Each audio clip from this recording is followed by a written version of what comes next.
Well, good morning everyone. It's Tuesday morning.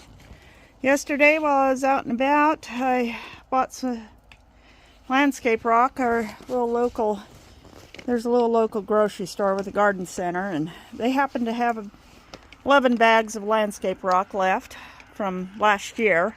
And they sold it to me, and I've kind of dumped it in the mud hole. I'm really hoping that will help for right now, because this is just really bad. And yeah, it's trying to get this.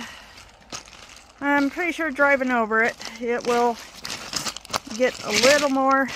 I may need to come out here with a rake, but yeah, I'm hoping I'll get a little more support so when I drive through it, well, I don't get mud covered tires like that. Also, when I got home last night, I found my neighbor I talked to at church had cleared the area out to the road. And as you can see, I can now get in that entrance to my driveway. Oops, sorry. Anyways, it's early morning. I'm getting ready to head off to work, and I will talk to you at a later date. Bye-bye for now.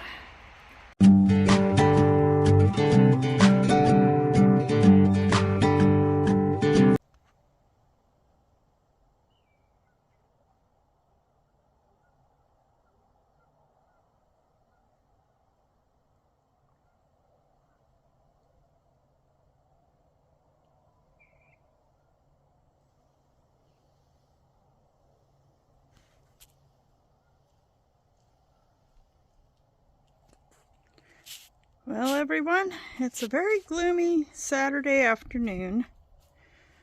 I just got home from running errands after I went to work this morning. And I've kind of been getting stuck in my driveway. Mostly because when they brought a skid steer in here and leveled out my driveway, they didn't get all the clay out of the, I don't know if you can see that, but that's literally about,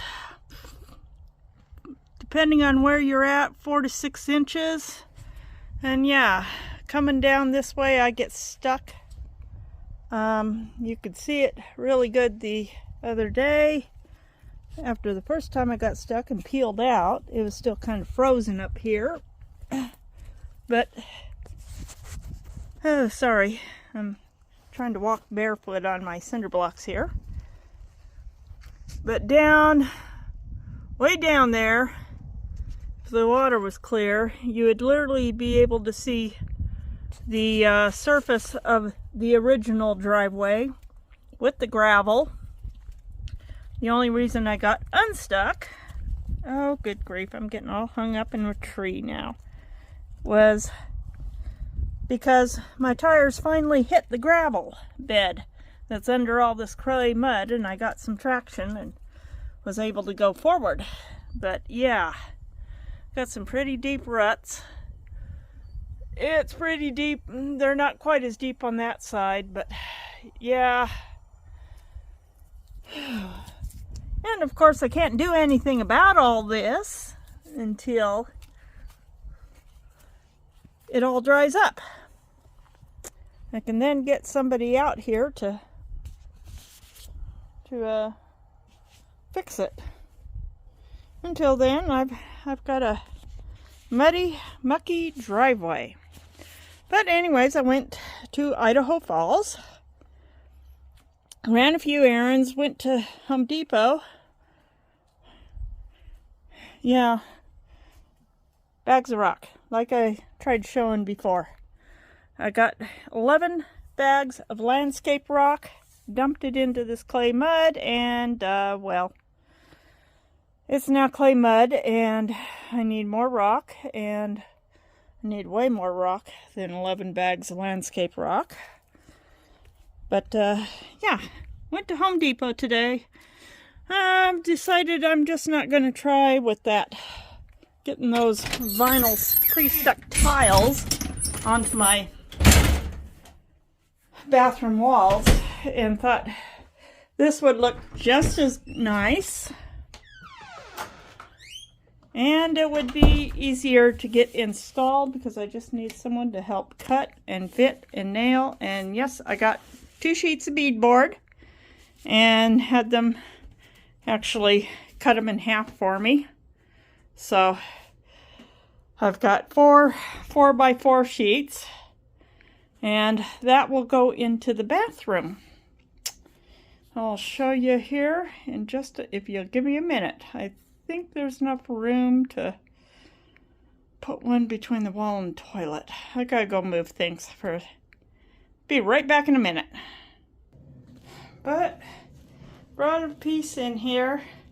It's a little too big to go along this section of the wall and tuck behind the toilet. Got the toilet plumbing down there in the way, but as you can see, it will be perfect height.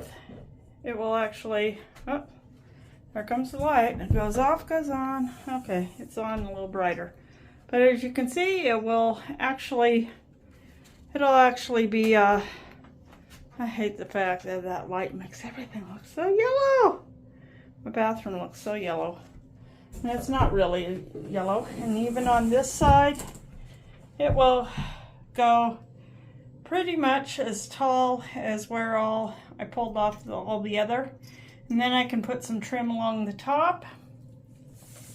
But I'm thinking the beadboard will be a much better option to go along this wall and along this wall and on this wall. Then I just want to get all my stuff moved back in my bathroom. All my bathroom stuff is just packed in my guest room right at the moment, and I'm thinking this will be a better option. I just need to find someone. Oh boy, that is so yellow.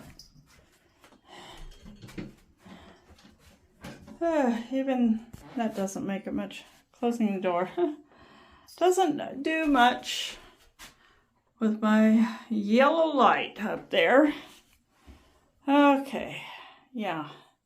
But I think the beadboard will be much better. And of course, we'll paint it with the kitchen bath paint so that it will seal it and it won't be such a mess. So, yep. I now got this, and I think it will do a much better job. I just gotta find someone who can come and help me install it. I need a carpenter or someone with good carpentry skills. Anybody want to apply? I'm more than willing to accept some help. But I'll let y'all go for now, and I'll get back to you again after church tomorrow, and we will have a nice little chat.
Well, hello everyone. This is Meg's Little House in the Country. and it's a nice 45.5 degrees outside today, and we've actually have had sunshine today. I've had some busy Sunday already. Had a few things to do after church, and so I'm finally getting out here. I'm not sure I'm going to get any yard cleanup or anything done today, but we'll see what I can get done. Yes, my tires are very, very muddy. I'll take you over and show you what I'm dealing with. Kind of showed you a little bit on the last clip that I did yesterday, but let's take a look. Okay, well, this is my truck tires. This is my driveway.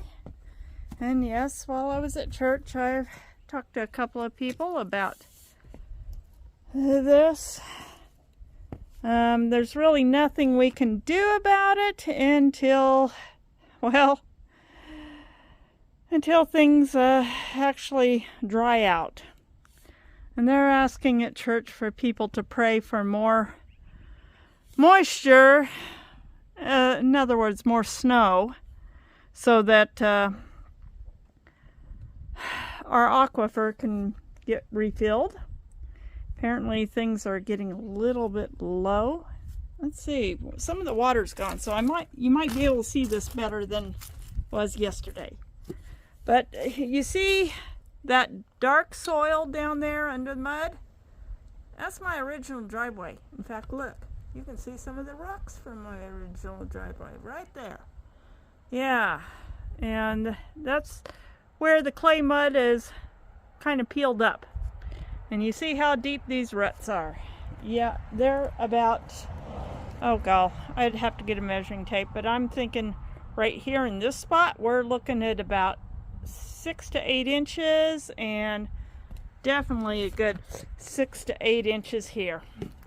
But once things dry out, because you can see in those low spots over there where the trench was, septic trench was dug, you can see things are actually starting to sink. So the ground is sinking there, and I'm hoping I can get somebody, when this is all dried up, to dig out all this clay and put it over there to raise up those areas that are now super duper low.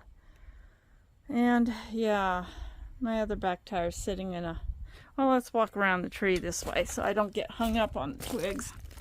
Okay, we'll go around because I don't want to go slogging through the mud, even though I got my old outdoor shoes on.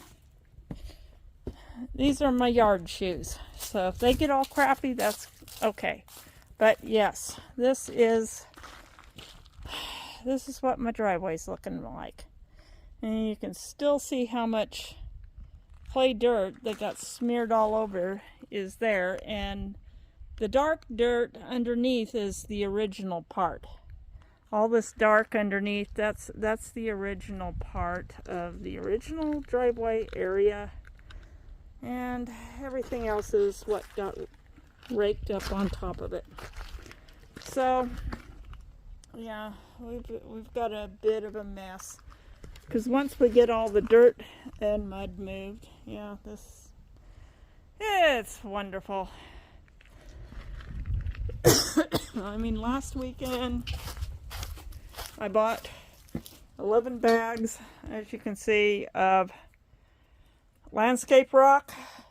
I put it all down here, and you can't even, I mean, I put rock all the way up to here, and yeah, there's a little bit of the rock still showing there, but all the rest of the rock is just beaten down into the clay, and it's pretty much disappeared.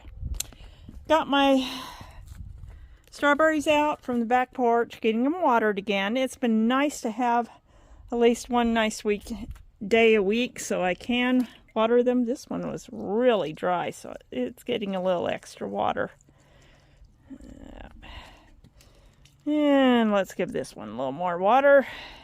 Okay, there. I'll give them a few minutes and then I'll be bringing them in. But yeah, it's 45 degrees. It's been partly cloudy, partly sunny most of the day. You can see over there we still got plenty of blue sky. And over here we got a few clouds, and we might actually get a decent sunset tonight. I may try to catch a sunset and tag it on to the very end of this video.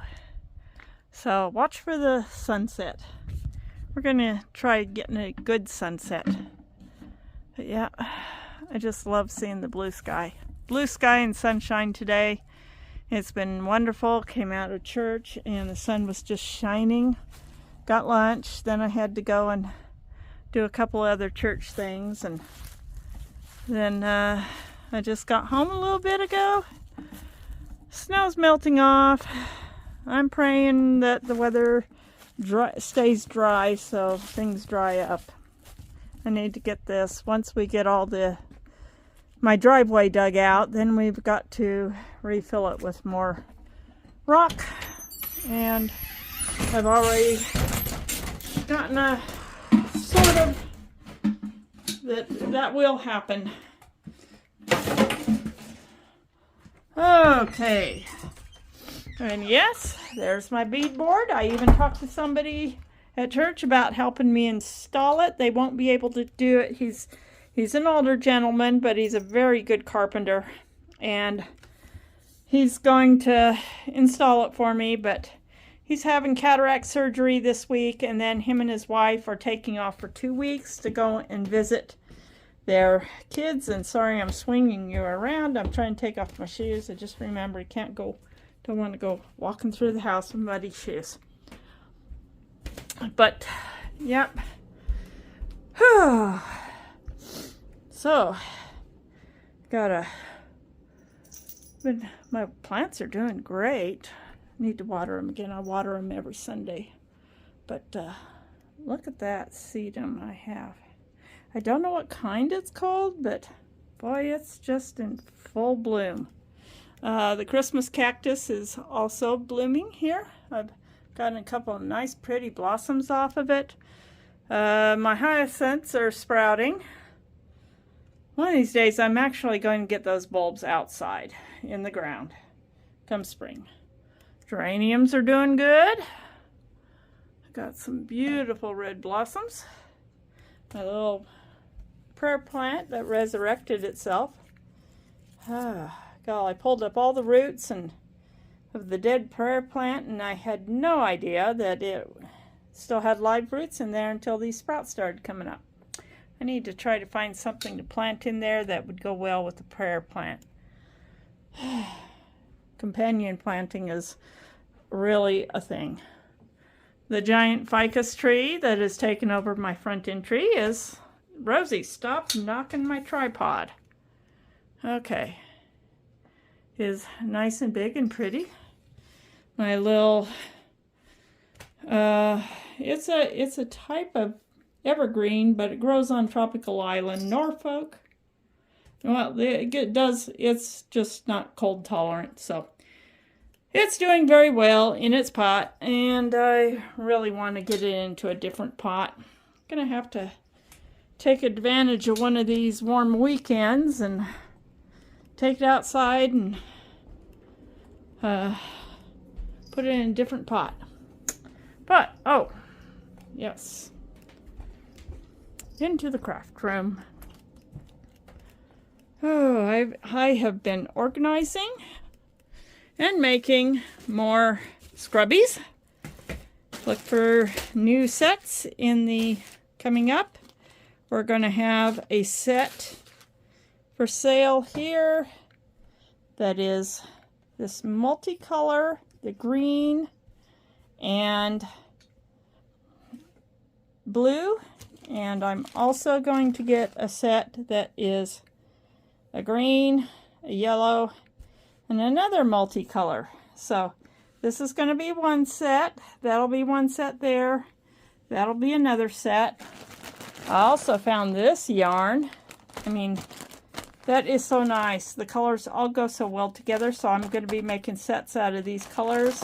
These ones are, well, let's see, one of them is a Red Heart Scrubby yarn. The other is the Loops and Threads, but don't those colors all go together?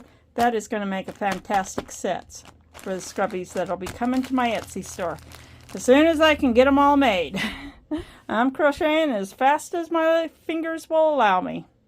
But yeah, more things to come into my Etsy store in the future, hopefully by spring. I also got to get my big pile of Easter towels here done up and listed so that there are plenty of towels by March. I want to get those done by March. It's like I got 4 weeks to get scrubbies, dishcloths, and kitchen towels all done by the 1st of March. I really need to get busy. Oh, I also made some purple, but I don't know what to sell the purple with. I haven't found any colors other than white that would go with it in the stores. I might have to look online. But anyways, that's what we're doing right now. And yes, I think I once said that there was one time I was tempted to call my store Crocheting with Cat Hair until I actually found out there actually is a website store that's crochet stuff. And it is called Crocheting with Cat Hair. And I just went, okay, dang, can't take that one. Somebody beat me to it. It was a great idea while it lasted. These are the projects that are currently what do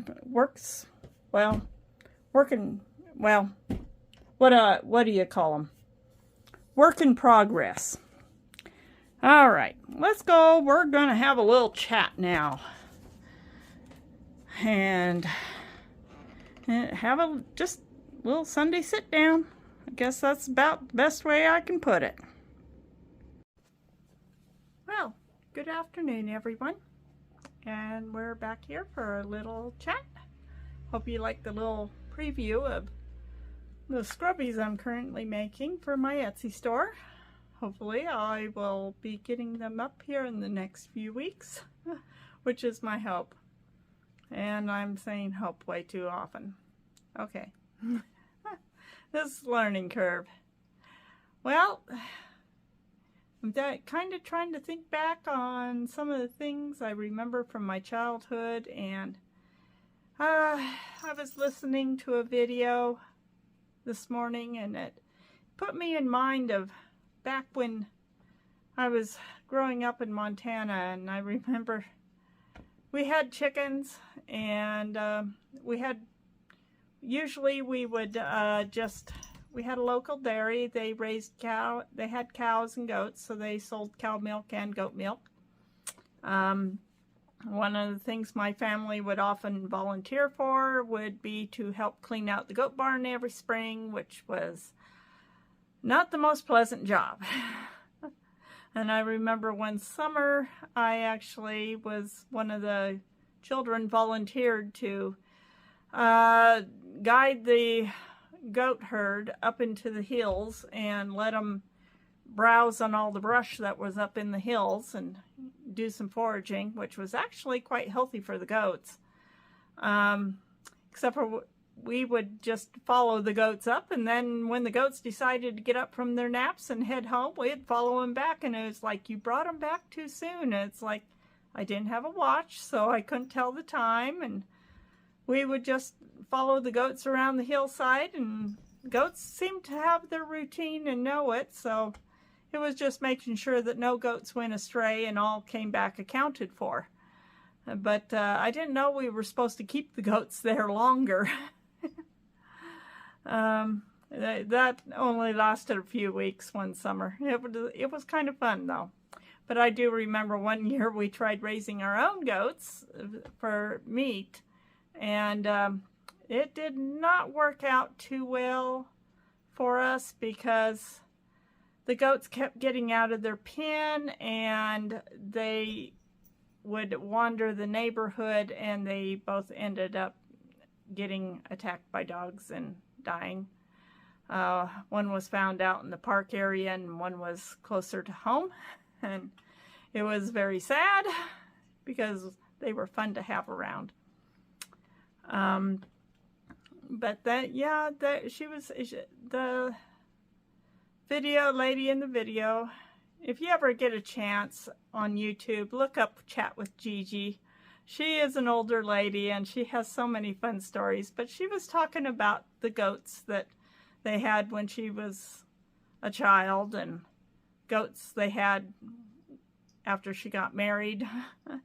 And that just kind of reminded me of the goat. One year we raised goats and it was fun while it lasted. After that, we kind of stuck to chickens. And then when I was a teenager, I got a couple of horses. And so we had horses and chickens. And of course, dogs and cats.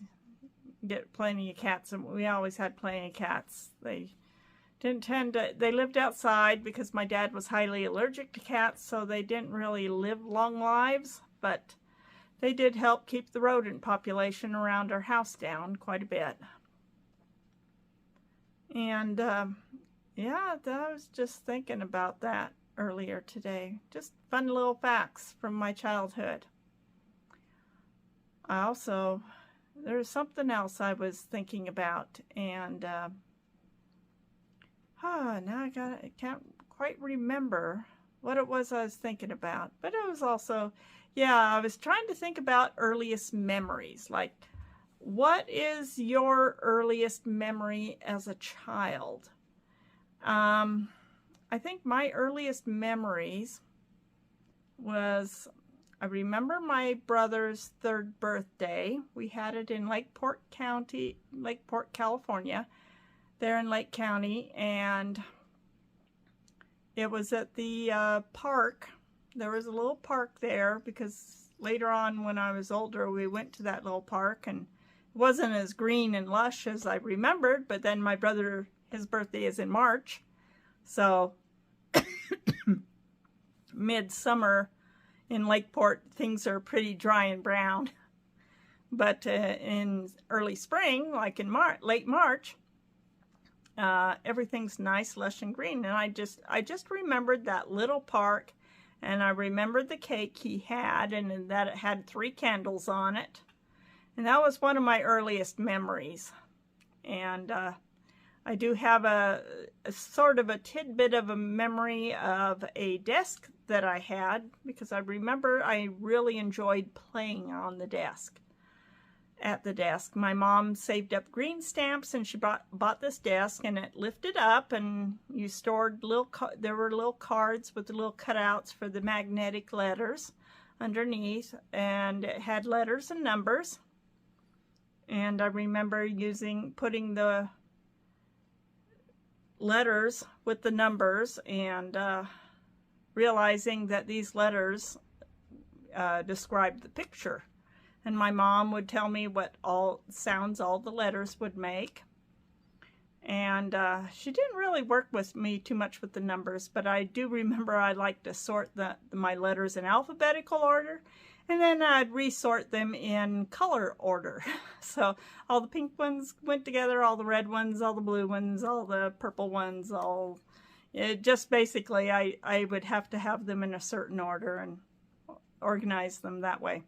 But it did mean that by the time I started kindergarten, I already knew all my basic words, and I was way ahead of all the rest of the kids in reading. They were just learning how to recognize their letters, and I was reading books. So I was a little ahead of them that way. But I do remember that. I also remember the little piano she got with the green stamps. And she would let us play with the piano from time to time, but she really didn't want the piano getting... It was a tiny little piano, and we still beat it to death, I think, because I don't remember it surviving to go with us when we moved to Montana. I don't remember us even having that little piano in Montana, so it was not one of the things that made the trip. Nor was my old desk, which by that time, I don't think the desk was around much either anymore. I was pretty rough on my toys. But I do remember when we lived in the double wide in Pinecrest, and the piano was sat in a corner in my mom's bedroom, and you had to ask permission to play with it. So these just little tidbits. It's like, what is your earliest memory? My earliest memory was my brother's. He was born right after me. He was born after me. I'm 2.5 years older than him. So, yeah, his 3rd birthday, I would have been, 4.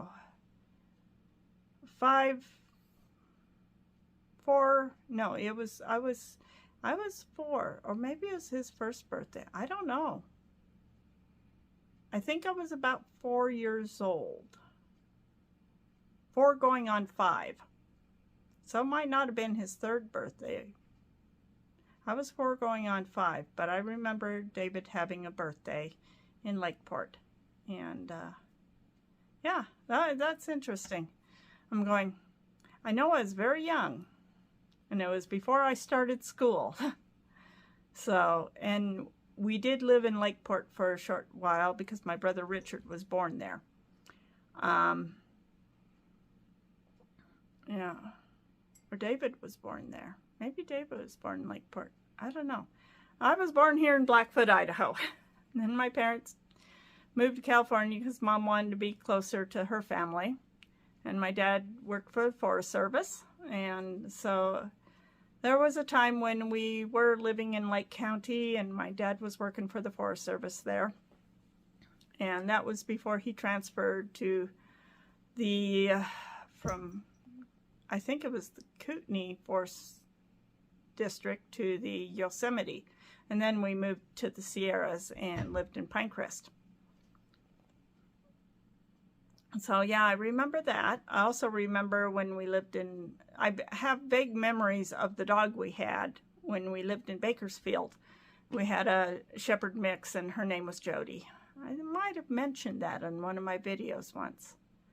We ended up getting rid of Jody because while she was really good with the family, and I loved to play with her, and she loved playing with me. I mean, I remember seeing a picture of me, and I had her, she was standing on her back legs, and I was holding her front paws up and smiling. But apparently I had a tendency to let her out of the yard and let her off her tie out, and she wasn't very social with other people.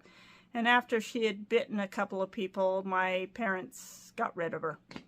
I also vaguely remember the litter of puppies she had. Probably, again, my fault because, you know, you let the dog out and she's going to find a guy. So I did just little small bits of my very earliest memories. This family dog, my brother's birthday. I remember when we did, the brief time we did live in, or maybe we were visiting my Aunt Mary. I think we were visiting my Aunt Mary, and Michael and Lori and I were jumping on the bed. We were having a lot of fun jumping on the bed. And we got in trouble for jumping on the bed. I just remembered, kind of remember that, you know, jumping on the bed, playing in the closet, and jumping on the, we had piled things up from that were hanging in the closet into the bottom of the closet, and we were jumping off the bed and onto them, and we kind of got in a little trouble there. Kind of remember that. I also remember when we first moved to Lakeport. I must have been very, very young, because I just remember it was before I was introduced. I remember going to church with my mom and seeing a little girl wearing the exact same dress I was wearing and hiding behind Mom because I did not know this little girl, and I did not know the lady she was standing with, which was her mom, and that turned out to be my Aunt Mary and my cousin Lori. And that was a toddler's memory of, why is that girl wearing my dress? you know. Yeah, I just remember feeling a little afraid and vaguely irritated. And my mom telling me to come out from behind her, and I had a sudden attack of extreme shyness. So, and if you want to, comment on one of your earliest memories. I would love to hear what your earliest memories are. And this is going to be another long video because I videoed all my muck and mud outside, but I thought I'd leave you with a little bit of a song, one of the songs we sung in church today. So here I'm gonna it's got 3 verses, but I think I'll just sing the second verse. Second verse is a lovely verse. The song is called "Come Ye Children of the Lord," and the text was written by a gentleman named James H. Wallace, who was born in 1861. And the melody was arranged by Benjamin Carr, who lived somewhere between 1768 and 1831. So they used the music by this guy who had passed away 30 years before the guy who wrote the music was born. He was born in 1861 and died in 1940.